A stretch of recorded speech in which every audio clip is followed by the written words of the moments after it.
أعوذ بالله من الشيطان الرجيم بسم الله الرحمن الرحيم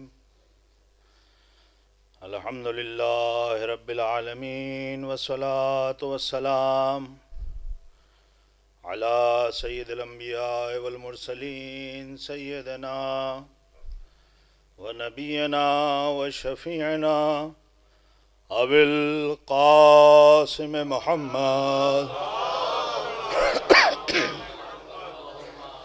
وعلى أهل بيت الطيبين الطاهرين المعصومين المظلومين ولعنة الله على أعدائهم أجمعين من يومنا هذا إلى قيام يوم الدين. أما بعد فقد قال إمامنا القائم عجل الله فرجه الشريف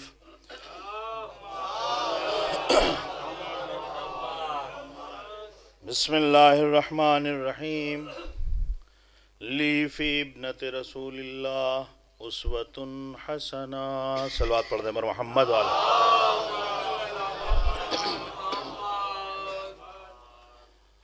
جس پاک و پاکیزہ ذات گرامی کے ذکر کے لیے ہم لوگ یہاں پر یکجا ہوئے ہیں، وہ باعظمت خاتون ہیں کہ جن کے لیے ہمارے وقت کے امام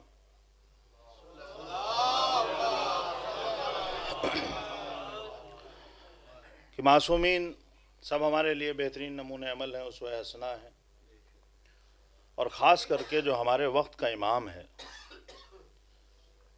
اگر وہ نہ ہوتا تو یہ نظام کائنات درہم برہم ہو جاتا. یہ نظام کائنات کا چلتے رہنا اس بات کا ثبوت ہے کہ ہمارا امام قائم ہے. تو وہ امام جناب فاطمہ کے لیے یہ ارشاد فرما رہے ہیں کہ وہ امام جو ہم سب کے لیے بہترین نمونہ عمل ہیں کہ فاطمہ ہمارے لیے بہترین نمونہ عمل ہے. اور پھر ہمارے 11ویں امام امام حسن عسکری علیہ السلام آپ ارشاد فرماتے ہیں کہ ہم لوگوں پر اللہ کی حجت ہیں اور ہم پہ ہماری جدہ فاطمہ حجت ہے. مقام اتنا بلند و بالا ہے کہ جب مولائے کائنات، جس پہ کائنات فخر کرتی ہے اور حق بھی ہے کہ فخر کیا جائے، وہ جو مولائے کائنات ہیں جن پہ زمین کے آسمان والے بھی فخر کرتے ہیں، وہ جب امیر شام کو خط لکھتے ہیں تو کہتے ہیں میرے لیے فخر کا باعث یہ ہے کہ میری زوجہ فاطمہ ہے. سوچئے وہ باعظمت، وہ پاک و پاکیزہ شخصیت، وہ بلند و بالا مقام و مرتبہ کہ جو مولائے کائنات ہے اسے اس بات پہ فخر ہے کہ اس کی زوجہ فاطمہ ہے. اور پھر یہی نہیں، عرب میں دستور یہ ہے کہ جب تعارف کرایا جاتا ہے تو عام طور سے باپ کے ذریعے تعارف ہوتا ہے، لیکن آپ دیکھیے تاریخ میں، اور خاص کر کے کربلا کی تاریخ اٹھائیے تو اس میں جب امام حسین علیہ السلام اپنا تعارف کرا رہے ہیں تو امام حسین علیہ السلام کہتے ہیں کہ انا ابن فاطمۃ الزہرا، یعنی حسین کے لیے کمال فخر اس بات کا ہے کہ وہ فاطمہ کے پسر ہیں. اور یہی سلسلہ ختم نہیں ہوتا ہے، اس کے بعد بھی جتنے اماموں کا سلسلہ ہے سب نے گاہے بگاہے جہاں بھی موقع ملا جناب فاطمہ کے ذریعے فخر کیا ہے. اور جب شریعت جو ہمارے آخری نبی محمد مصطفیٰ صلی اللہ علیہ وسلم ان کا طریقہ کار یہ تھا، جتنی حدیثیں وہ اپنی جگہ کہ آپ نے کہا میری پارے جگر ہیں، رسالت کا ٹکڑا ہیں، وغیرہ وغیرہ جو ہے وہ سب اپنی جگہ ہیں. جب کوئی شرعی حکم آتا تھا تو اکثر آپ کہتے تھے کہ میری دختر، میری عزیزہ، میری فاطمہ، جو بھی الفاظ تھے ان الفاظ کو استعمال کرنے کے ساتھ کہتے تھے آج خداوند عالم نے لوگوں پر یہ چیز واجب قرار دی ہے اور یہ چیز حرام قرار دی ہے. یعنی شریعت کا جو حکم آ رہا ہے اس میں بھی فاطمہ کو ذریعہ بنا کے بتایا جا رہا ہے کہ اگر شریعت کو سمجھنا ہے تو در فاطمہ سے سمجھو، کہیں اور سے شریعت سمجھ میں نہیں آئے گی. صلوات پڑھ دیں بر محمد والے.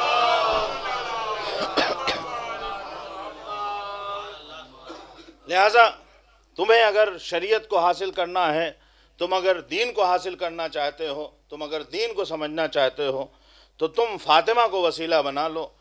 جن سے فاطمہ راضی ہیں وہ حق ہے، جس سے فاطمہ ناراض ہیں وہ ناحق ہے.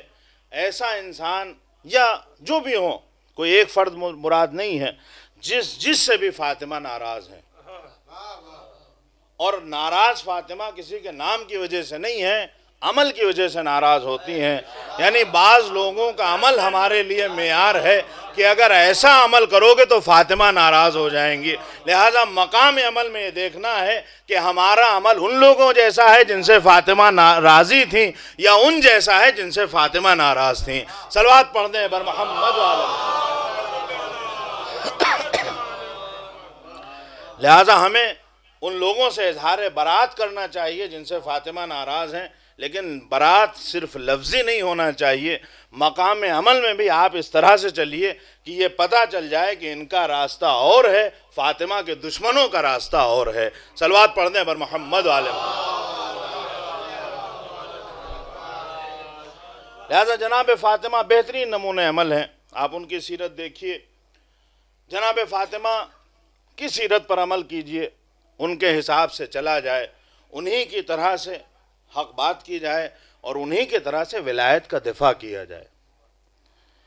فاطمہ نے صرف لفظی دفاع نہیں کیا ہے ولایت کا، جب ضرورت پڑی ہے تو سر دربار ظلم آ کے ولایت کا دفاع کر کے بتایا ہے کہ ولایت کا دفاع ہمیشہ گھر بیٹھ کے نہیں ہوتا ہے. اگر ضرورت ہو تو سر میدان آنا پڑتا ہے، سر دربار ظلم آ کے یہ اعلان کرنا پڑتا ہے کہ اگر ولایت کا تقاضا یہ ہے، ولایت کے دفاع کا تقاضا یہ ہے کہ ہمیں گھر سے باہر آنا پڑے تو پھر ہمیں باہر نکل کر ولایت کا دفاع کرنا ہے. بس جناب فاطمہ اس لیے نہیں آئی تھیں کہ انہیں فدق چاہیے تھا، جناب فاطمہ اس لیے نہیں آئی تھیں کہ انہیں یہ باغ اور یہ زمین اور یہ حکومت چاہیے تھی. جو جنت سے جب چاہیں جو منگوا لیں، ان کے لیے اس باغ کی حیثیت کیا ہے؟ وہاں کا ایک پھل بھی شاید یہ پوری باغ اس کا مقابلہ نہ کر پائے. لہٰذا یہاں پر مطالبہ باغ کا نہیں ہے، یہاں پر لوگوں کے سامنے حق کو آشکار کرنا ہے کہ دیکھو جان لو جو فاطمہ کی مخالفت کرے گا وہ حق پر نہیں ہے اور جس کے ساتھ فاطمہ ہیں وہی برحق ہے. صلوات پڑھ دیں بر محمد والے. لہٰذا انسان جب نمونہ عمل انتخاب کرے، جب آپ کسی راستے پر چلنا چاہتے ہوں، دنیا میں بھی آپ کو اگر کچھ خریدنا ہے تو بڑے مشورے کرتے ہیں. آپ اگر ایک سواری لینا ہے، گاڑی لینا ہے تو اس کے لیے مشورہ ہے، کیونکہ اگر آپ نے انتخاب میں غلطی کی تو پھر ہمیشہ جھیلیے گا. لہٰذا انتخاب اچھا ہونا چاہیے. کچھ بھی آپ اگر انتخاب کر رہے ہیں اور اگر اس اعتبار سے آپ دیکھیے تو جناب فاطمہ اس لیے بھی بہترین نمونہ عمل ہیں کہ جناب فاطمہ کے جو بھی انتخاب ہیں وہ بے مثال ہیں. جو بھی انتخاب ہیں، اگر خادمہ ہے تو وہ بھی بے مثال ہے، شوہر کی بات کیا کی جائے. صلوات پڑھ دیں بر محمد والے. انتخاب جناب فاطمہ کا بے مثال ہے. انتخاب اگر ہمیں کرنا ہے تو پھر ہمیں بھی دقت کرنا چاہیے. انتخاب کرتے وقت مثال کے طور پر اگر کوئی کسان ہے اور اسے اپنے زمینوں کی آبیاری کرنا ہے، پانی پہنچانا ہے، تو اگر وہ صحیح جگہ کا انتخاب کرے گا ٹیوب ویل لگانے کے لیے، بورنگ کے لیے، تو وہاں سے پانی نکلے گا. لیکن اگر کسی غلط جگہ کا انتخاب کرے گا تو محنت تو پوری پڑے گی، پیسہ تو پورا جائے گا، وقت بھی پورا جائے گا، لیکن جو نہیں نکلے گا وہ پانی ہے، کیونکہ انتخاب غلط ہے. اس جگہ پہ آپ کو بورنگ نہیں کرنا تھا. اگر کوئی آدمی سے کہا گیا کہ بھئی فلاں جگہ پہ خزانہ ہے اور وہ خزانے کو حاصل کرنا چاہتا ہے تو جہاں پہ خزانہ ہے وہاں پہ اگر اس نے کھدائی کی تب تو اسے خزانہ ملے گا، لیکن اگر اس سے آگے بڑھ گیا یا پیچھے ہٹ گیا تو کھدائی چاہے جتنی کر لے خزانہ ہاتھ آنے والا نہیں ہے۔ بس عزیزوں، اسی سے سمجھ میں آتا ہے کہ انتخاب بہت اہم ہے۔ آپ اس زندگی میں کوئی چھوٹے سے چھوٹا کام اگر کرنا چاہتے ہیں تو اگر انتخاب صحیح ہے تو فائدہ اٹھائیے گا، اگر انتخاب صحیح نہیں ہے تو پھر آپ پریشان رہ جائیے گا۔ لہٰذا مقام انتخاب میں آپ ہمیشہ اس بات کا خیال رکھیے۔ دیکھیے، انتخاب آپ کو کہاں کہاں کیسے کیسے کرنا ہے وہ آپ بہتر سمجھتے ہیں، لیکن اگر آپ کو کہیں سے کسی سے علاج کروانا ہے، آپ بیمار ہیں اور آپ چلے جائیں انجینئر کے پاس، یہ بھی تو پڑھا لکھا آدمی ہے، یہ بھی تو اس نے بھی تو بہت ڈگریاں حاصل کی ہیں، لیکن آپ کا انجینئر علاج نہیں کرے گا۔ اور اگر آپ کو گھر بنانا ہے اور آپ اسد صاحب کے پاس آ جائیں، یہ لاکھ پڑھے لکھے ہوں لیکن آپ کا گھر نہیں بنا سکتے ہیں۔ یعنی مقام انتخاب میں یہ دیکھنا چاہیے کہ کون کس لائن کا ہے۔ دین اگر ہمیں حاصل کرنا ہے تو یہ بہت حساس مرحلہ ہے، لہٰذا ایسے کے پاس جاؤ جسے خود دین سمجھ میں آیا ہو، جس نے دین ہی نہیں سمجھا ہے وہ دین بتائے گا کیا۔ صلوات پڑھ دیں بر محمد و آل محمد۔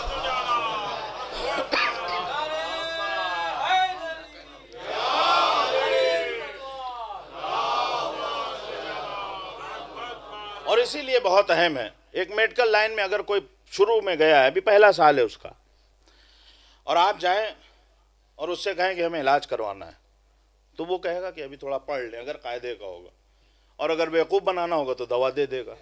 اور دوا دینے والے، ان کے لیے پڑھنے کی بھی ضرورت نہیں ہے، یوں بھی دوا دی جاتی ہیں۔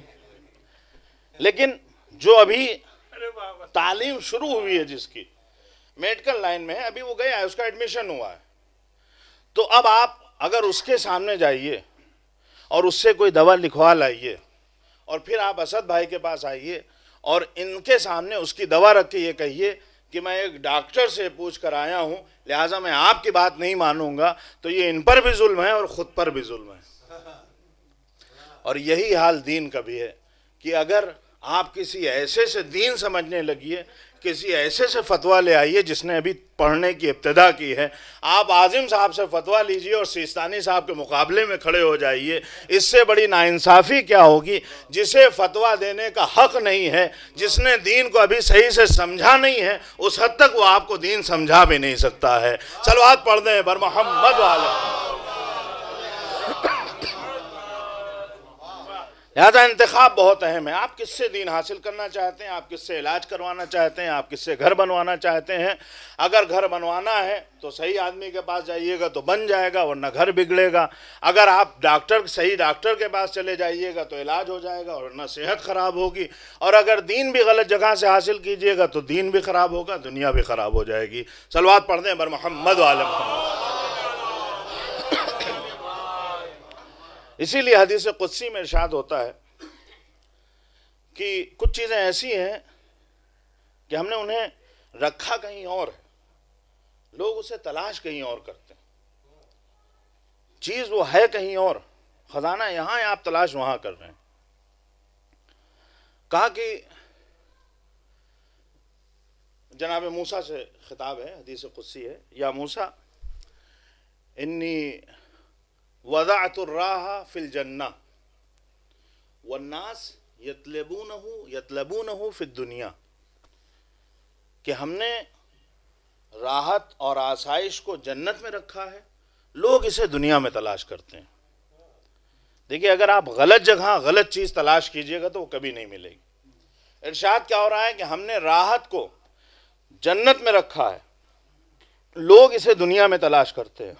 ہوتا کیا ہے کہ ایک آدمی بہت محنت کرنے کے بعد بہت کچھ آمادہ کر لیتا ہے، بہت کچھ اس کے پاس ہو جاتا ہے، اور جب سب تیار ہوتا ہے تو دیکھتا ہے کہ اب خود اس کے جانے کا وقت آ گیا۔ یعنی جب فائدہ اٹھانا چاہیے تب آپ جانے والے ہیں۔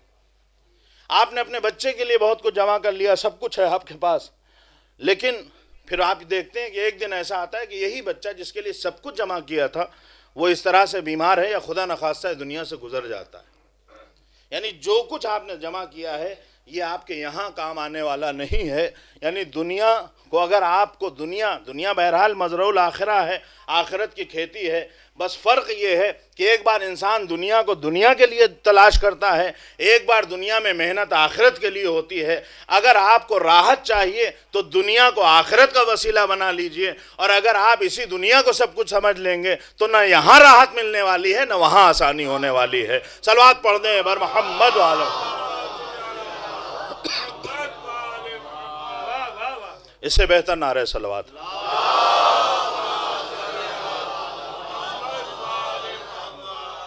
پھر ارشاد ہوتا ہے کہ انی وضعت الغنا فی القناعہ، کہ ہم نے دولت کو قناعت میں رکھا ہے.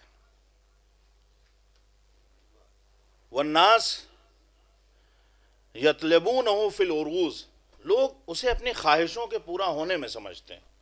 یعنی انسان کیا ہے، ہمارے پاس بنگلہ ہے، گاڑی ہے، 10 ایک بنگلہ ہوتا ہے تو پھر 2-4 اور ہونا چاہیے، ایک گاڑی ہے تو 2-4 اور گاڑیاں ہونا چاہیے، اچھے سے اچھا کپڑا ہے، پیسہ ہے.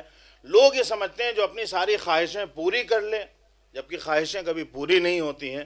جس کے پاس 10 ہے اسے 20 کی چاہت ہے، جس کے پاس 20 ہے اسے 40 کی چاہت ہے، اور جب ہزاروں کروڑ ہو جاتے ہیں تو آدمی وجے مالیہ بن جاتا ہے. یعنی یہ غنا نہیں ہے، یہ دولت نہیں ہے. دولت کہاں ہے؟ کہا دولت قناعت میں ہے. کیونکہ اگر آدمی غنی ہے تو پھر اسے کسی اور چیز کی ضرورت نہیں ہوتی ہے. جہاں انسان اور کی چاہت رکھتا ہو وہ غنی نہیں ہو سکتا، اسے فقیر کہا جائے گا. صلوات پڑھنے بر محمد وعلیہ محمد. لیکن جہاں قناعت ہے وہاں انسان غنی ہے، وہاں دولت ہے. اور قناعت اگر آپ دیکھنا چاہتے ہیں تو پھر آئیے، اس گھر سے بہتر آپ کو قناعت کہاں ملے گی؟ روٹیاں ہیں، صرف اپنے کھانے بھر کی روٹیاں ہیں. اس کے بعد آٹا بھی نہیں ہے. آٹا بھی نہیں ہے کہ یہ یقین ہو کہ چلو یہ روٹی دے دیں گے تو ہمیں آٹا مل جائے گا، اس سے اور روٹیاں پک جائیں گی. لیکن اگر کوئی سائل آ جائے، 1 دن نہیں 2 دن 3 دن آ جائے، یہ تو خداوند عالم نے سلسلہ روک دیا، ورنہ پتہ نہیں کتنے دن تک یہ دیتے رہتے. دے دیا جاتا ہے سائل کو. یہ کیا ہے؟ یہ قناعت ہے. جہاں قناعت ہے وہیں پہ اصل دولت ہے. اگر قناعت نہیں ہے، آپ سوچئے یہ جو دے رہے ہیں سب کو، یہ جو بانٹ رہے ہیں، ان کی شخصیت کیا ہے؟ ان کا مقام اور مرتبہ کیا ہے؟ جنہوں نے روٹیاں دے دیں، اگر وہ چاہتے تو جنت سے لائن لگ جاتی، خان پہ خان آ جاتا. اور یہ کوئی ایسی بات نہیں کہ پہلے ہوئی نہ ہو کہ لوگ کہیں نہیں ان کے گھر میں جنت کا کھانا آ نہیں سکتا ہے. لیکن اس کے بعد بھی قناعت کا عالم یہ ہے کہ نہیں، جو ہے اس پہ راضی ہیں اور دے کر اور خوش ہیں. اور جب اس طرح کا عمل ہوتا ہے تب پھر سورہ نازل ہوتا ہے، تب پھر آیت نازل ہوتی ہے. تب ایسے گھرانے کو کہا جاتا ہے کہ یہی مرکز طہارت ہے، یہی مرکز انوار ہے، اور یہی لوگ اسوہ حسنہ بن جاتے ہیں. صلوات پڑھ دیں بر محمد والو.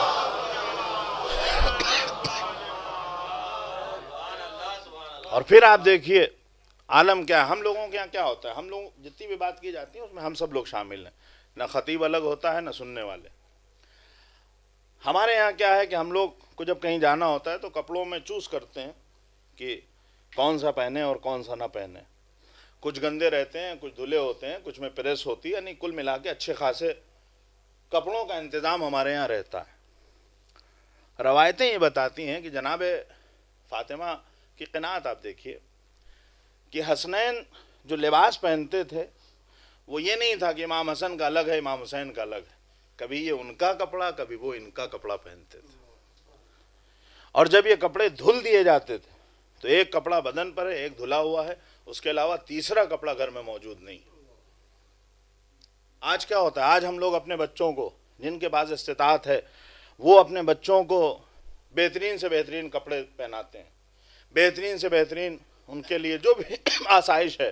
آج کے دور میں بچے کو موبائل چاہیے، بائک چاہیے، گاڑی چاہیے، یا اس سے بڑھ کر جو بھی دیا جا سکتا ہے، سب کچھ ہم اپنے بچوں کو دے دیتے ہیں. لیکن پھر ایک مرحلہ آتا ہے کہ ہم شکوہ کرتے ہیں کہ مولانا یہ ہمارا بچہ ہم سے بدتمیزی کر رہا ہے. یہ جس کے لیے ہم نے اپنی زندگی میں سب کچھ لٹا دیا ہے، جس کی ہر خواہش کو ہم نے پورا کیا ہے. اور آپ اس کا امتحان کیجئے، سماج میں ہر طرف آپ کو یہ چیز نظر آئے گی. جس کو ہم نے ذرا سے بھی تکلیف نہیں ہونے دی، وہی لڑکا جب ایک وقت ایسا آتا ہے کہ یہی لڑکا آج ہم سے بدتمیزی کر رہا ہے۔ اور یہاں کیا ہے، یہاں اگر کپڑا دھل دیا گیا ہے تو پھر دوسرا کپڑا کوئی الگ سے رکھا ہوا نہیں ہے۔ روٹی اگر دے دی گئی ہے تو کھانے کو اور دوسری روٹی نہیں ہے، حتیٰ کہ آٹا بھی نہیں ہے۔ لیکن قناعت ہے، جناب فاطمہ کی تربیت ہے۔ نتیجہ کیا ہے؟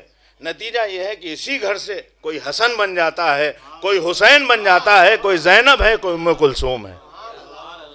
اور صرف بچوں کی بات نہیں ہے، یہاں اگر کنیز آئے تو فضہ بن جاتی ہے کہ جس پہ زمانہ ناز کرے۔ گویا اعلان یہ کیا جا رہا ہے کہ اگر قناعت ہو تبھی صحیح سے تربیت ہو سکتی ہے، اگر دل لالچی ہو جائیں گے تو پھر تربیت کیا خاک کیجئے گا۔ صلوات پڑھ دیں بر محمد وعلی۔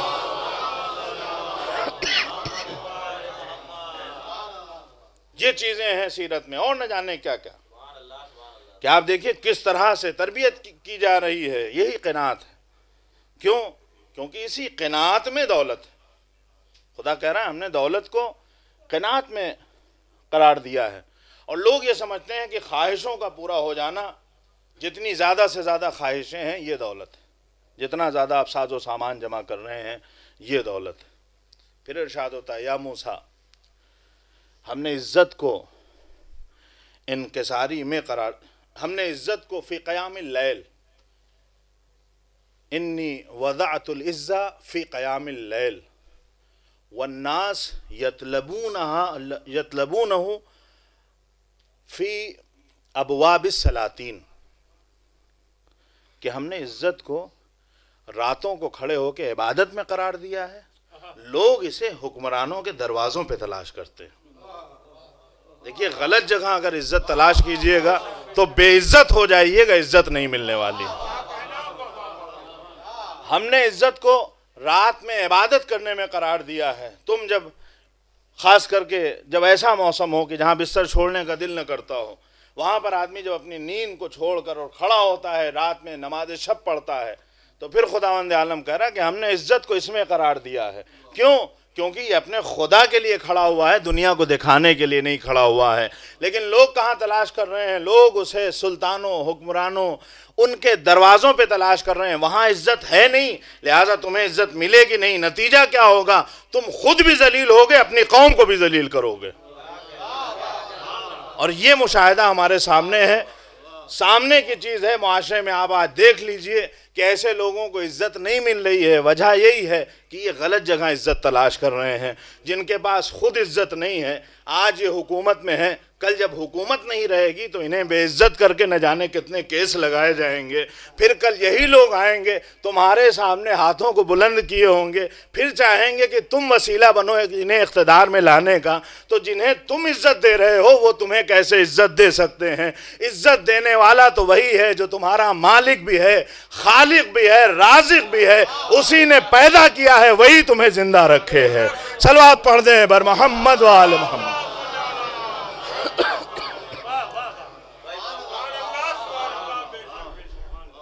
لہذا عزت اگر غلط جگہ، موسیٰ لوگ غلط جگہ تلاش کر رہے ہیں۔ جب غلط جگہ تلاش کرو گے تو پھر تمہیں عزت نہیں ملنے والی ہے، وہ کچھ اور ہے جسے آپ عزت سمجھ رہے ہیں۔ لیکن عزیزو اس کا مطلب یہ نہیں ہے کہ ایسی جگہ جانا بھی نہیں چاہیے۔ آپ معصومین کی سیرت اٹھائیے، سیرت میں معصومین گئے ہیں، خود مولا کائنات گئے ہیں۔ ہم اور آپ ہوتے تو نہیں جاتے، یہ پکا ہے۔ لیکن مولا کائنات سرے دربار ظلم گئے۔ نہیں جانے سے مراد یہ ہے کہ وہ لوگ جو محب اہل بیت ہیں، جو ماننے والے ہیں اور جنہیں دین کا سودا کرنا ہے، تو ظاہر سی بات ان کے لیے اس کی کوئی حیثیت ہی نہیں ہے۔ انہیں تو جہاں دنیا نظر آئے وہ وہاں پہنچ جائیں گے۔ لیکن مولا کائنات ایسے لوگوں کے ساتھ بیٹھے، ایسے لوگوں کو مشورہ دیا۔ پھر اس کے بعد معصومین کو دیکھیے، خود امام رضا بھی ولی عہد بنے تھے، وہ کوئی بہت قاعدے کا نہیں، ظالم بادشاہ تھا۔ تو اصل چیز کیا ہے؟ کیوں گئے وہاں پر؟ نہیں جانا چاہیے تھا۔ وجہ کیا ہے؟ دیکھیے اصل چیز ہے دین۔ اگر دین گھر میں بیٹھنے سے بچ جائے تو گھر میں بیٹھا جائے، اور اگر دین کو بچانے کے لیے دربار میں جانا پڑے تو علی کیا ہیں، فاطمہ بھی سرے دربار ظلم جا رہی ہیں۔ صلوات پڑھ دیں بر محمد والے۔ اصل یہ ہے کہ تمہیں دین کی حفاظت کرنا ہے، شریعت پہ آنچ نہیں آنا چاہیے، لیکن اگر تم شریعت کا سودا کر کے عزت حاصل کرنا چاہتے ہو، اگر شریعت کا سودا کر کے، دین کا سودا کر کے، قوم کو بدنام کر کے تم عزت حاصل کرنا چاہتے ہو، تو جان لو کہ تم آج بھی ذلیل ہو اور آخرت میں بھی تمہیں ذلیل ہی ہونا ہے، کیونکہ تم نے وہاں عزت تلاش کی ہے جہاں عزت ملنے والی نہیں تھی۔ صلوات پڑھ دیں بر محمد و آل محمد۔ لہٰذا ہمیں یہ دیکھنا ہے کہ ہمیں عزت کہاں سے مل سکتی ہے۔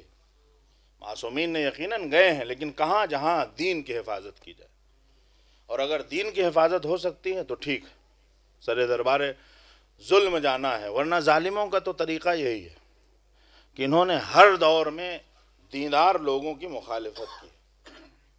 یہود اور نصارہ کھلے ہوئے دشمن ہیں۔ قرآن اٹھا کر دیکھیے، تفسیریں پڑھیے، تاریخ کے واقعات دیکھیے، جو اسلام کے کھلے ہوئے دشمن ہیں وہ یہود و نصارہ۔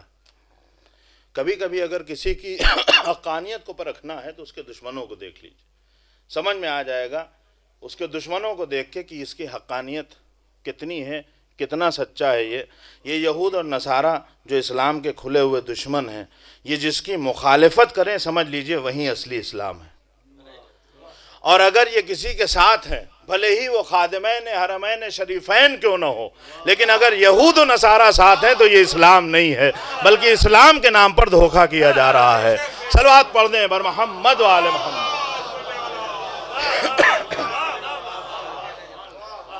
معیار، یہ اسلام کے کھلے ہوئے دشمن ہیں، یہ کبھی ایسی جگہ جا ہی نہیں سکتے، ایسی کی حمایت کر ہی نہیں سکتے جس کے دل میں اسلام کا درد ہو۔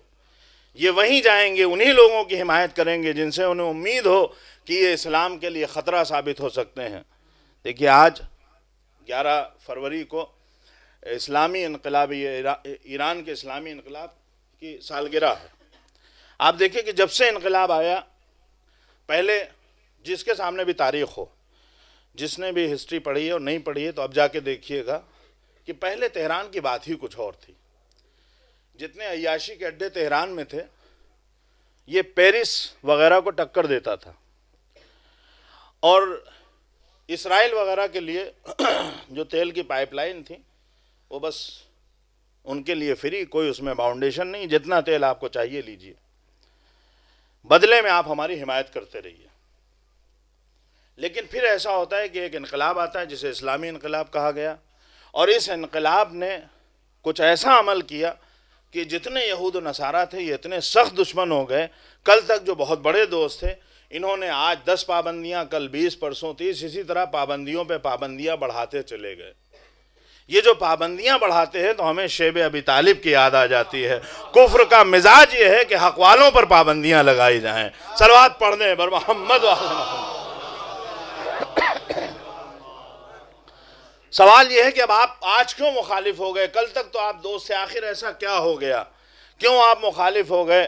تو شاید جواب یہی ملے کہ دیکھیے کل تک وہاں پر فحاشی کے اڈے تھے، کل تک وہاں پر ایسی فلمیں بنائی جاتی تھیں کہ جنہیں دیکھ کر ہماری نوجوان نسل گمراہ ہوتی تھی، لیکن جب انقلابی اسلام آ جاتا ہے تب وہاں پر فلمیں تو بنائی جاتی ہیں، سیریل تو بنائے جاتے ہیں، لیکن کسی سیریل کا نام امام رضا ہے، کسی کا امام حسن ہے، کسی کا امام علی ہے، اور کوئی مختار نامہ بنا کے یہ اعلان کرتا ہے کہ یہ وہ سیریل ہیں جسے قوم اگر دیکھ لے تو مستقبل اپنا سنوار لے۔ دشمن یہ چاہتا نہیں ہے کہ ہم آگے بڑھیں، لہٰذا ایسی ہر کوشش کی مخالفت کی جاتی ہے جہاں ہمارے وجود میں انقلاب پیدا ہوتا ہے، کیونکہ دنیا تو یہی چاہتی ہے کہ یہ ایسے راستے پر چلیں کہ یہ خود بھی برباد ہو جائیں، ان کا مستقبل بھی برباد ہو جائے۔ لہٰذا جو بھی ہمیں سنوارنے کی کوشش کرے گا، یہود اور نصارہ ہمیشہ اس کی مخالفت کریں گے، اس کے خلاف بیان دیں گے، اس کے خلاف افراد کھڑے کریں گے۔ صلوات پڑھ دیں بر محمد و آل محمد۔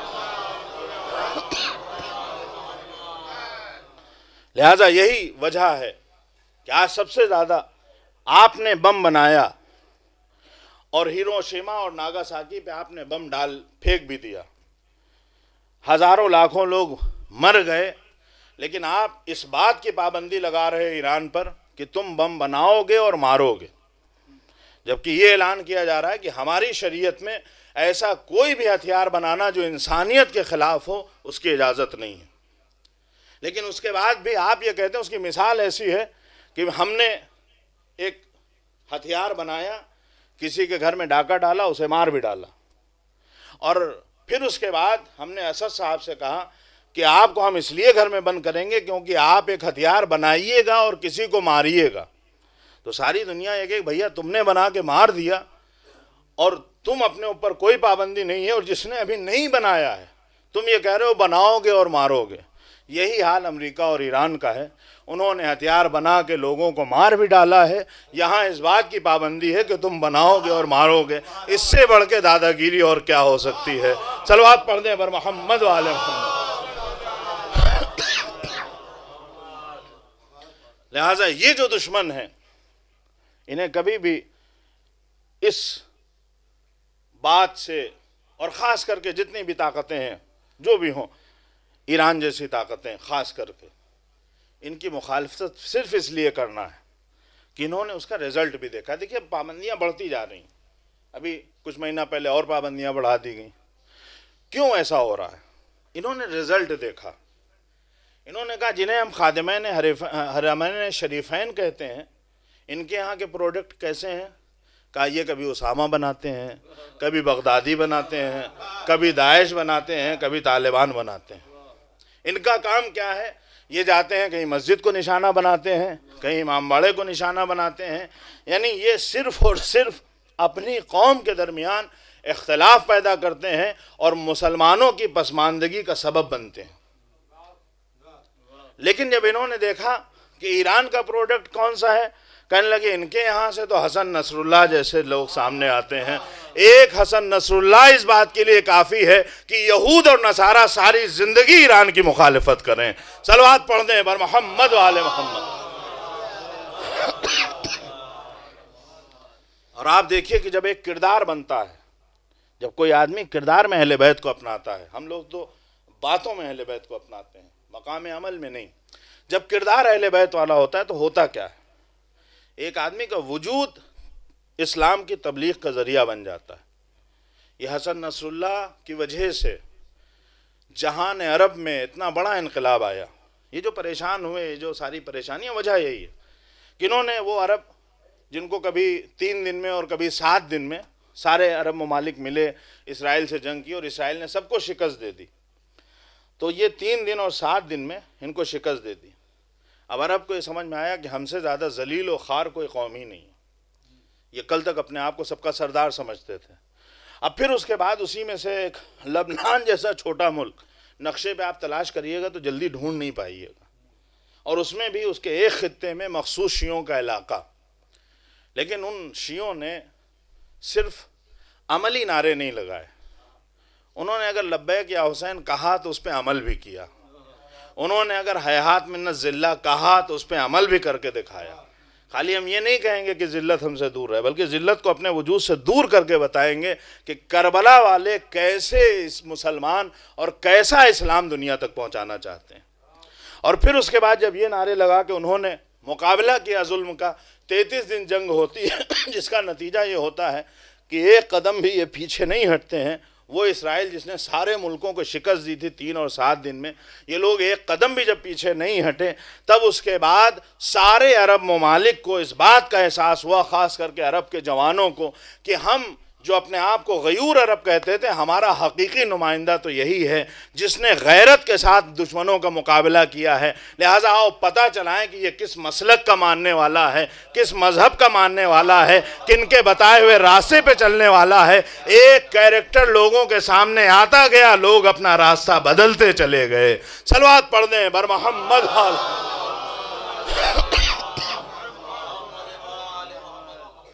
صلوات پڑھ دیں بر محمد حال۔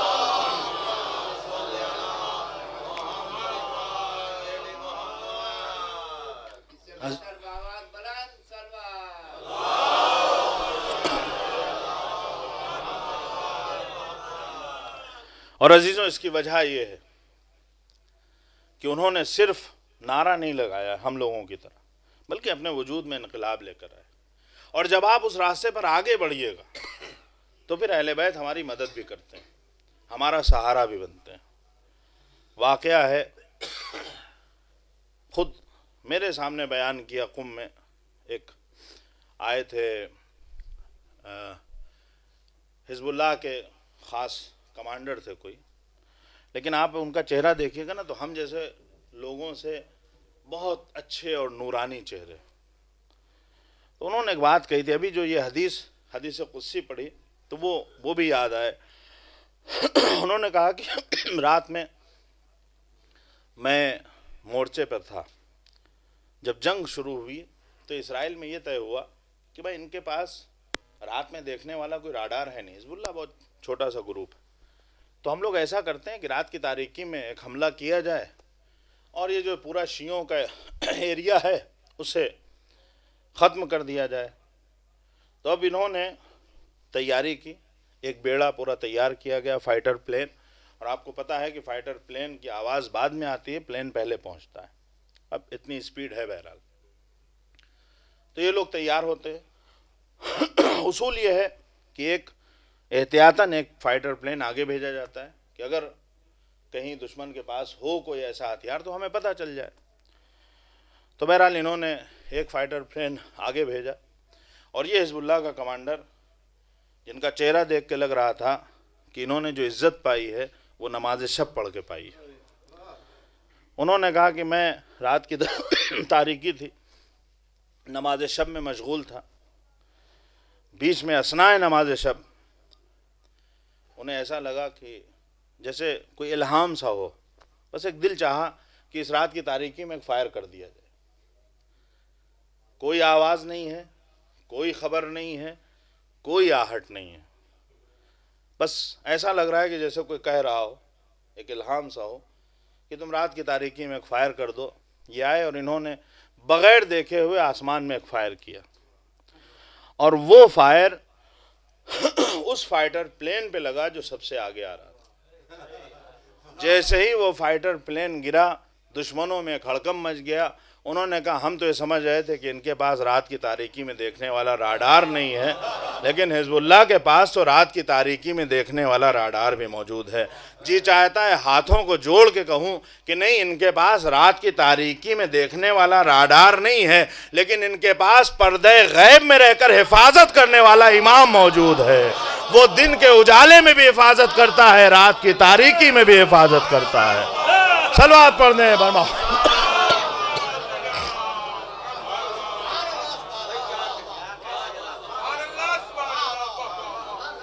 اگر ہمارا عزم جوان ہے، اگر ہمارا راستہ صحیح ہے، اگر ہمارا انتخاب صحیح ہے، تو پھر ہمارے وقت کا امام اسی لیے ہے کہ ہماری نصرت کی جائے. ہمیں دنیا کو بتانے کی ضرورت نہیں ہے کہ ہمارا امام پردہ غیب میں ہے. یہ ہماری چلتی ہوئی سانسیں اس بات کی گواہ ہیں کہ ہمارا امام موجود ہے. اگر امام نہیں ہوتا تو یہ سانسیں بھی نہیں چل رہی ہوتی. اگر انسان اس راستے پہ آگے بڑھتا ہے جس پر ہمارے معصومین لے جانا چاہتے ہیں. بہت سے واقعات ہیں، خود انقلاب اسلامی کے حوالے سے بھی. جب انقلاب آیا ہے، امام خمینی نے کہا جس دن کہ آج گھروں میں رہنا حرام ہے. بہت سے علماء تھے، انہوں نے کہا آپ یہ کیسا حکم دے رہے ہیں؟ یہاں ابھی ہزاروں لوگ اگر آ گئے، لاکھوں لوگ، تو یہ جو فوج ہے جس کے ہاتھ میں ہتھیار ہے یہ تو مار ڈالے گی شیعوں کو. لاکھوں لوگوں کا قتل عام ہو جائے گا، آپ اپنا فتویٰ واپس لیجئے. امام خمینی نے اعلان کر دیا تھا کہ کل پورے ایران میں کسی کا بھی گھر میں رہنا حرام ہے. جب انقلاب آیا ہے جس دن انہوں نے کہا کہ کل گھر میں رہنا حرام ہے. بہت بڑے بڑے علماء ہیں، جید علماء، انہوں نے کہا آقا یہ مناسب نہیں ہے، آپ اپنا فتویٰ واپس لیجئے. تو امام خمینی نے سر جھکائے ہوئے تھے، ایک بار سر اٹھا کے کہا کہ یہ بتاؤ اگر تمہارے وقت کے امام کا یہی حکم ہو تو کیا کرو گے؟ لوگ لاجواب ہو گئے، واپس چلے گئے. اور پھر اس کے بعد لوگ باہر آئے اور انقلاب برپا ہوا، انقلاب کامیاب ہوا. پھر اس کے بعد لوگوں کو سمجھ میں آیا کہ امام خمینی نے یہ بات صرف اپنے بات سے نہیں کہی تھی، وقت کے مرجع کو، نائب امام کو امام کی تائید حاصل تھی۔ جہاں امام کی تائید ہو وہاں انقلاب آتے ہیں۔ اگر انقلاب لانا ہے تو پھر ہمیں اس طرح سے اپنے راستے کو اختیار کرنا چاہیے کہ ہم قدم بڑھاتے جائیں، وقت کے امام کی تائید حاصل ہوتی رہے۔ صلوات پڑھ دیں بر محمد و آل محمد۔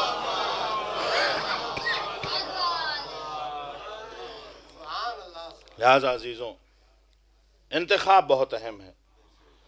اگر ہم نے صحیح راستے کا انتخاب کر لیا، صحیح جگہ کا انتخاب کر لیا، اگر ہم نے اس جگہ سے عزت کو حاصل کرنا چاہا جہاں خدا نے ہمارے لیے عزت رکھی ہے، تو پھر یہ دنیا، ساری دنیا ایک طرف ہو جائے، پھر بھی ہماری عزت پہ کوئی حرف نہیں آئے گا۔ اور اگر ہم اس جگہ سے عزت حاصل کرنا چاہیں جہاں پہ خدا نے عزت نہیں رکھی ہے، پھر ساری دنیا اس دروازے پہ کیوں نہ کھڑی ہو جائے، اسے وہاں سے عزت حاصل ہونے والی نہیں ہے۔ لہٰذا اصل معیار وہی ہے جو خدا نے بیان کر دیا ہے۔ جہاں سے اس نے کہا ہے وہاں سے عزت حاصل کرو گے تو عزت دار بن جاؤ گے، اور جہاں سے اس نے منع کیا ہے اگر وہاں تلاش کرو گے تو کبھی عزت نہیں ملے گی۔ صلوات پڑھ دیں بر محمد و آل محمد۔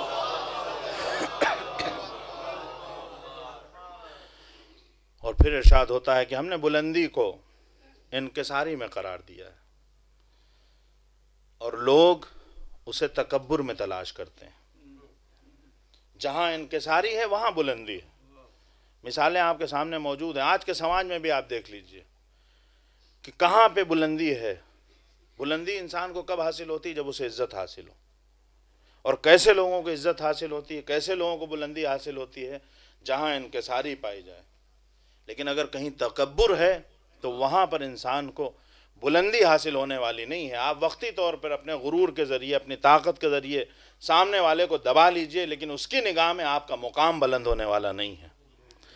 جہاں انکساری ہوتی ہے وہاں بلندی حاصل ہوتی ہے۔ اسی لیے آپ دیکھیے کہ جناب فاطمہ کا گھر ہے۔ یہ کون ہے جناب فاطمہ؟ اس وقت جب جناب فاطمہ مولائے کائنات کے گھر میں ہے تو علی جیسا ان کا شوہر ہے، اور دوسری طرف باپ وہ ہے کہ جو اس وقت کی جو اسلامی حکومت ہے اس کا سربراہ ہے۔ جس اسلامی حکومت کا سربراہ ان کا باپ اور علی جیسا شوہر ہے، لیکن اس کے بعد بھی گھر میں عالم یہ ہے کہ کچھ کام خود کر رہی ہیں اور کچھ کام جناب فضہ کے ساتھ بانٹ رکھا ہے۔ یہ نہیں ہے کہ فضہ تمہیں سارے کام کرنے ہیں، کچھ کام ہمارے ہیں، آج ہم یہ کریں گے کل تمہیں وہ کرنا ہے۔ جناب سلمان نے جب یہ منظر دیکھا، اس طرح سے زحمت اور مشقت دیکھی، تو یہ آئے ہیں اور آ کے کہا یا رسول اللہ، آپ کی بیٹی بہت سخت حالات میں ہے۔ معنوی اعتبار سے جو سختی اپنی جگہ پر، لیکن جو مادیات کے اعتبار سے کہ اگر گھر میں کھانے کو صحیح طریقے سے روٹیاں نہ ہوں، پہننے کو صحیح ڈھنگ سے کپڑے نہ ہوں، تو ظاہر سی بات ہے آدمی سمجھتا ہے کہ یہ انسان بہت مشکلات میں ہے۔ آئے جناب رسول خدا کے پاس، یا رسول اللہ فاطمہ بہت سختی میں ہے، یعنی یہ کہنا چاہتے ہیں کہ آپ کچھ کیجئے۔ رسول خدا نے جواب دیا ہے۔ رسول خدا کہتے ہیں کہ میری بیٹی فاطمہ کے قلب اور ان کے جوارے کو خدا نے ایمان اور یقین سے بھر دیا ہے۔ یہاں ایمان اور یقین پایا جاتا ہے، یعنی یہ اعلان کیا جا رہا ہے کہ جہاں ایمان اور یقین ہو وہاں سختیوں سے گھبرایا نہیں جاتا ہے۔ لہٰذا اگر ذرا سے سخت حالات ہوں تو اگر ایمان قوی ہے اور یقین کامل ہے تو انسان گھبراتا نہیں ہے۔ جہاں پر ایمان کمزور ہوتا ہے، یقین نہیں ہوتا ہے، وہاں ذرا سے حکومت کا مزاج بدلتا ہے، لوگوں کے بھی مزاج بدل جاتے ہیں۔ کہیں پر کوئی ہمیں آرتی اتارتا ہوا نظر آتا ہے، کوئی بھجن گاتا ہوا نظر آتا ہے، کوئی گھنٹا بجاتا ہوا نظر آتا ہے۔ یہ اس بات کی تاکید ہے، یہ اس بات کا ثبوت ہے کہ نہ یہاں پر ایمان کامل ہے نہ یقین کامل ہے۔ صلوات پڑھ دیں بر محمد و آل محمد۔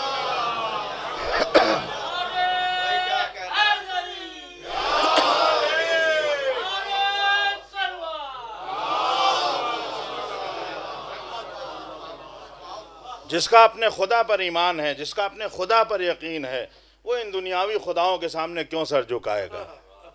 یہ جو دنیاوی خداؤں کے سامنے سر جھکائے جاتے ہیں، یہ اسی بات کی علامت ہے کہ تمہارا ایمان کمزور ہے۔ تمہارا یقین کمزور ہے، اسی لیے انسان صمد کو چھوڑ دیتا ہے، صنم کی عبادت کرتا ہے، اور نمازوں میں خواب لاکھ وہ کہتا رہے کہ قل هو اللہ احد اللہ الصمد، لیکن مقام عمل میں صنم کی پوجا کی جاتی ہے، صمد کو چھوڑ دیا جاتا ہے۔ یہ اس بات کی دلیل ہے کہ جو تم کہہ رہے ہو تمہیں اس پر ایمان نہیں ہے، جو تم کہہ رہے ہو تمہیں اس پر یقین نہیں ہے۔ جہاں ایمان کی کمی ہو، جہاں یقین کی کمی ہو، وہاں انسان راستہ بدل دیتا ہے۔ پائے ثبات میں اس وقت لغزش نہیں آتی ہے جب ایمان اور یقین کامل ہو، اور جہاں ایمان اور یقین ہی نہ ہو انسان کبھی ادھر جاتا ہے کبھی ادھر جاتا ہے، لیکن صراط مستقیم نظر نہیں آتا ہے۔ صلوات پڑھ دیں بر محمد وآل محمد۔ میں پھر کہوں گا کہ کسی بھی دربار میں، کسی بھی حکومت میں، کسی بھی سلطنت میں، کہیں بھی آپ بالکل جائیے، لیکن اصل دین ہے۔ اگر دین بچ رہا ہے تو ٹھیک ہے، لیکن اگر دین ہی پہ حرف آ جائے، اگر قوم ہی پہ حرف آ جائے، اگر پوری قوم کو ذلت کا سامنا کرنا پڑے، ہم سب کو ہر جگہ صفائی دینا پڑے، تو پھر اس کا مطلب یہ ہے کہ عمل پسندیدہ نہیں ہے، یہ عمل عزت دلانے والا نہیں ہے، یہ عمل آپ کے یقین اور آپ کے ایمان کا ثبوت نہیں ہے۔ لہٰذا صرف کہنے سے کچھ نہیں ہوتا ہے، مقام عمل میں بھی ثبوت دینا چاہیے کہ ہاں یقین بھی کامل ہے اور ایمان بھی کامل ہے۔ صلوات پڑھ دیں بر محمد وآل محمد۔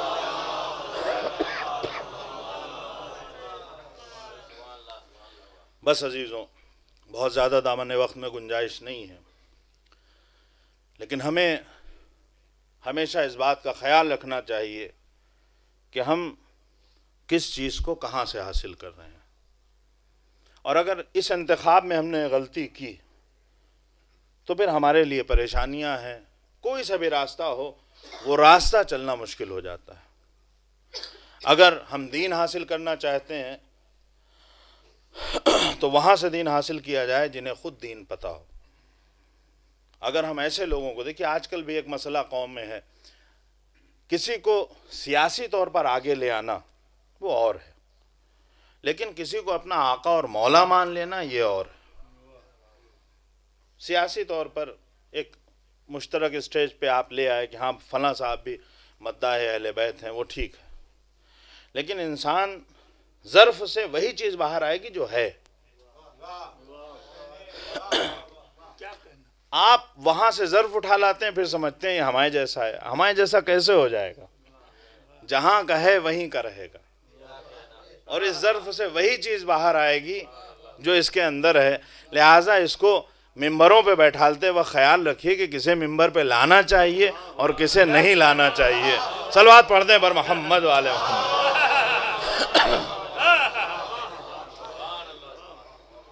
اور کبھی کبھی ہوتا ہے، دیکھا جاتا ہے کہ ایصال ثواب کی مجلسوں میں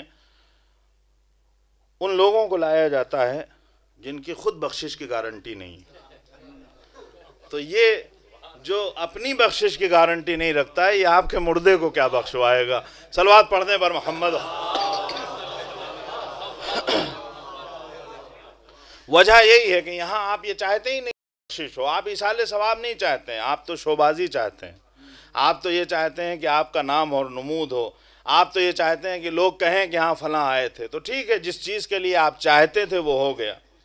کسی نے اگر حکومت کا ساتھ اس لیے دیا تھا کہ اپنی بلڈنگ بچانا ہے، دین رہے چاہے نہ رہے، تو بلڈنگ بچ گئی ہے، دین کا ستیہ ناش ہو گیا۔ صلوات پڑھ دیں بر محمد وآل محمد۔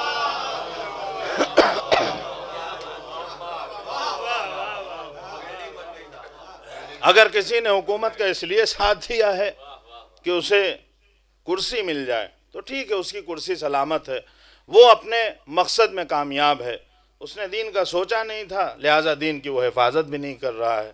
ایسے بہت سے لوگ ہیں جو آج کل ہمیں دکھتے ہیں معاشرے میں، جن کا کام ہی یہی ہے، جو ان کا مقصد ہے وہ اس مقصد میں کامیاب ہیں۔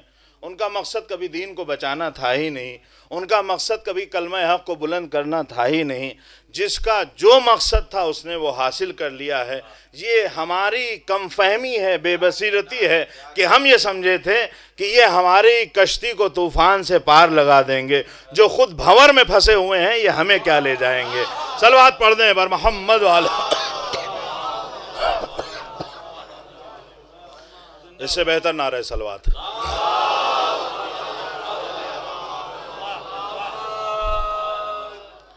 لہٰذا ایسے جتنے بھی لوگ ہیں آپ توقع کیوں کرتے ہیں؟ ہم اسد بھائی سے یہ کیوں توقع کریں کہ ہم گھر بنائیں گے؟ یہ تو ڈاکٹر ہیں، یہ آپ کے جسم کا علاج کر سکتے ہیں. ہم نایاب صاحب کو دیکھ رہے ہیں، بھائی یہ شاعر ہیں، ہم ان کے پاس علاج کے لیے نسخہ لکھوانے نہیں جائیں گے. مشکل یہی ہوتی ہے کہ انتخاب میں آپ غلطی کرتے ہیں، اور جب انتخاب میں غلطی ہوتی ہے وہ سامنے آتا ہے آدمی، پھر اس کے بعد جو اس کے اندر ہے وہ سامنے لے کر آ جاتا ہے، تب آپ کہتے ہیں بھائی آپ نے ایسا کیوں کہہ دیا؟ جیسا انسان ہے وہ ویسا ہی کہے گا. تم ایسے کو ویسی جگہ لے کیوں جاتے ہو جہاں لے نہیں جانا چاہیے؟ صلوات پڑھ دیں بر محمد و آل محمد.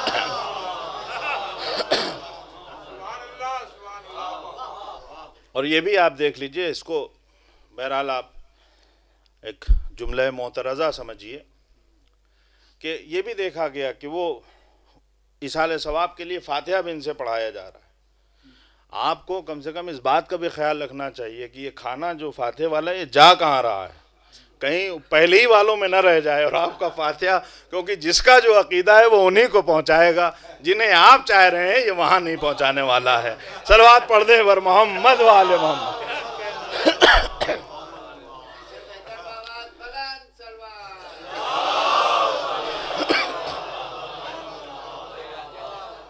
اور نیت کا بہرحال ہم لوگوں کو پتہ نہیں رہتا کہ اس نے کیا نیت کی ہے. پتہ یہ چلا کہ جہاں دین اور سب تو بیکار ہوا تھا، یہ سیب اور انار بھی بیکار ہو گئے. کم سے کم آدمی کو اتنی بصیرت ہو، اتنا خیال ہو. بہرحال ہم لوگ مسکرا رہے ہیں، لیکن یہ سب مقام وہ ہیں کہ جہاں پہ رونا چاہیے. اسی لکھنؤ میں آپ نے دیکھا ہوگا کہ ہزاروں کے مجمع میں پاکستان سے ایک علامہ آتے تھے، ان کو سنا جاتا تھا. اب آج جو ان کی کلپ آ رہی ہیں سامنے، جو ان کی باتیں آ رہی ہیں، تب اس سے سمجھ میں آ رہا ہے کہ ہم نے کتنے غلط آدمی کو ممبر پہ بیٹھالا تھا. اب آپ دیکھیے وہاں نیپال کے جنگلوں کے قصے ہیں. ہم لوگ یو پی میں رہ کے نیپال کی خبر نہیں ہے، انہیں وہاں رہ کے ساری خبر ہے. اور نہ جانے کتنی باتیں جغرافیے کے حوالے سے نکتے ہیں کہ جو ہر آدمی سمجھتا ہے کہ ہاں یہ جو بیان کیا جا رہا ہے یہ صحیح نہیں ہے. کہیں پہ جناب فاطمہ کے حوالے سے بات کی نسبت دی جاتی ہے.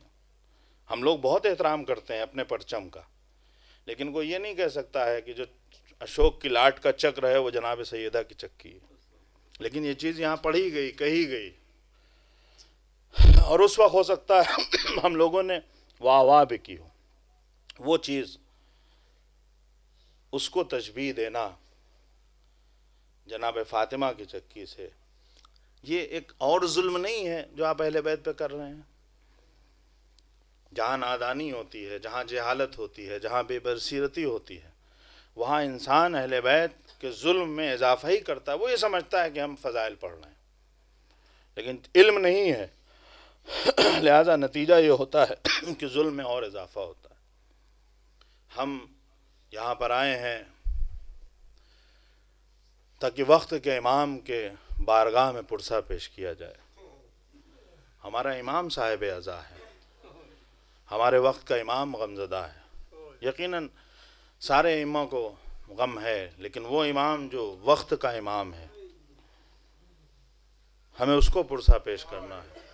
جب ہم فرش عزا پر آئیں، جب ہم ممبر پہ آئیں، تو کم سے کم ہمیں اتنا خیال ہو کہ ہم کسے پرسہ پیش کرنے آئے ہیں، اور ہمیں یہاں سے کیا بیان کرنا ہے جس سے ہمارا امام اور زیادہ رنجیدہ نہ ہونے پائے. عزیزوں، اس سے بڑھ کر ستم کیا ہوگا کہ جس دروازے پہ رسول جا کے سلام کرتے ہوں، اسی دروازے پہ کچھ لوگ آگ اور لکڑیاں لے کر جمع ہو جائیں. اور جب یہ کہا جائے کہ کیا تم اس گھر میں آگ لگا دو گے؟ یہاں سیدہ کا گھر ہے، یہ حسنین کا گھر ہے، اور یہ کہا جائے کہ بھلے ہی فاطمہ کا گھر کیوں نہ ہو، بھلے ہی حسنین کا گھر کیوں نہ ہو، پھر بھی ہم اس گھر میں آگ لگا دیں. اور آگ لگانے کے بعد سیدہ کو در و دیوار کے درمیان پیس دیا جائے اس طرح سے کہ جناب سیدہ آواز نے یا فضا خذینی، اے فضا میری مدد کو آؤ، میرا محسن شہید ہو گیا۔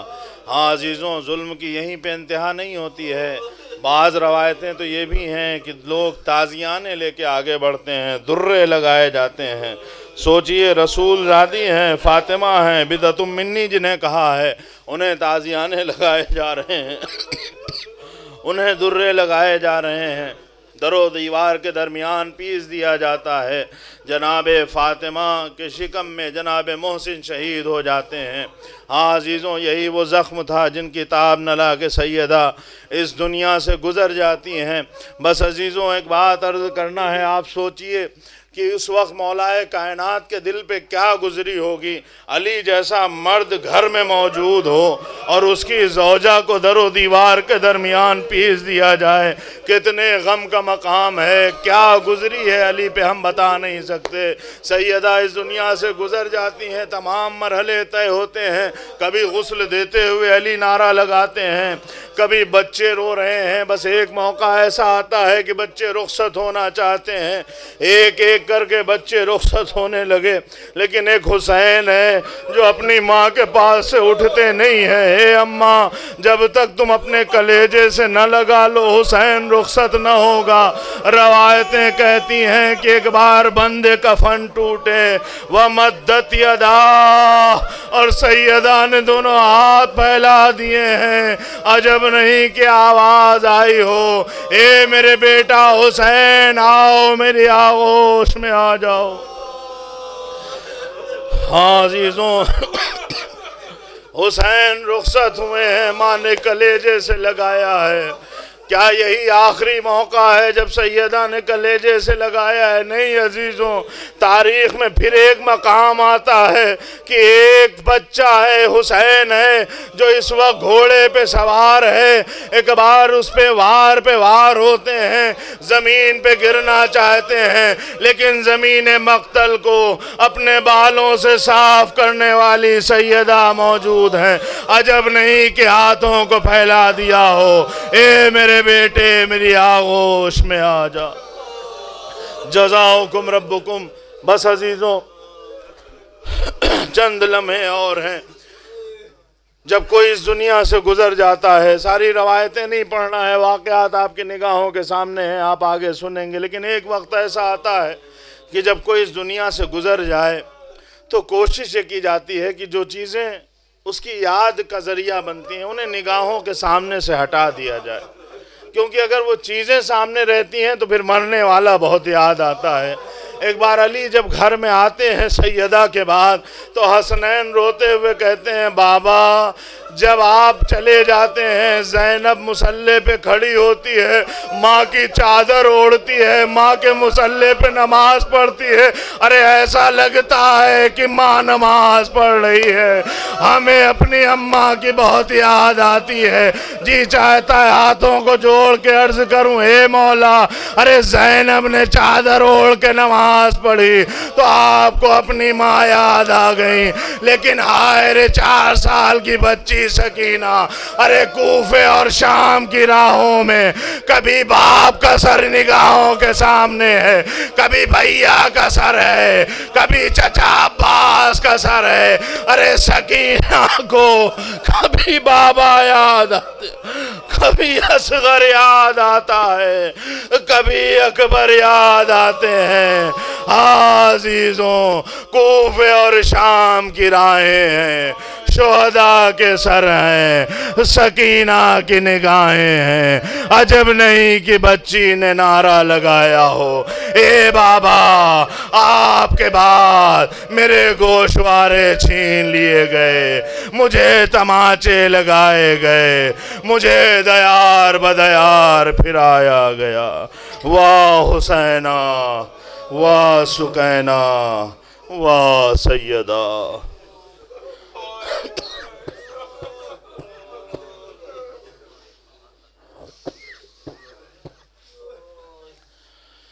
سيعلم الذين ظلموا أي منقلب ينقلبون إنا لله وإنا إليه راجعون۔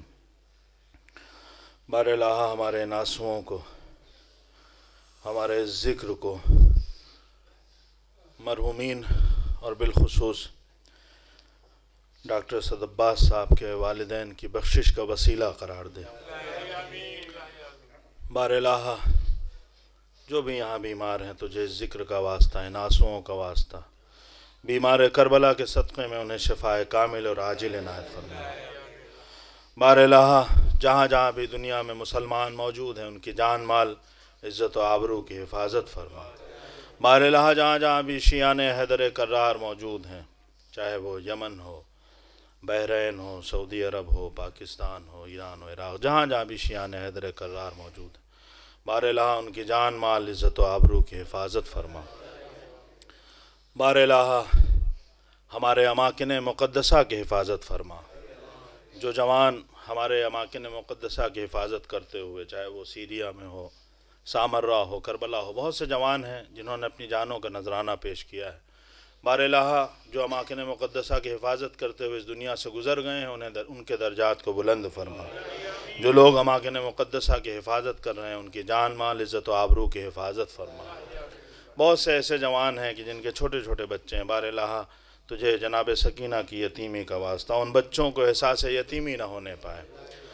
بار الہ ہمارے علماء کرام مراج اعظام کا سایہ ہمارے سروں پر قائم و دائم رکھ۔ بار الہ منتقم خون حسینی کے ظہور میں تعجیل فرما اور ہمیں اس لائق بنا کہ جب ہمارے وقت کے امام کا ظہور ہو تو ہمارا شمار ان کے ساتھیوں میں ہو۔ ماتم حسین۔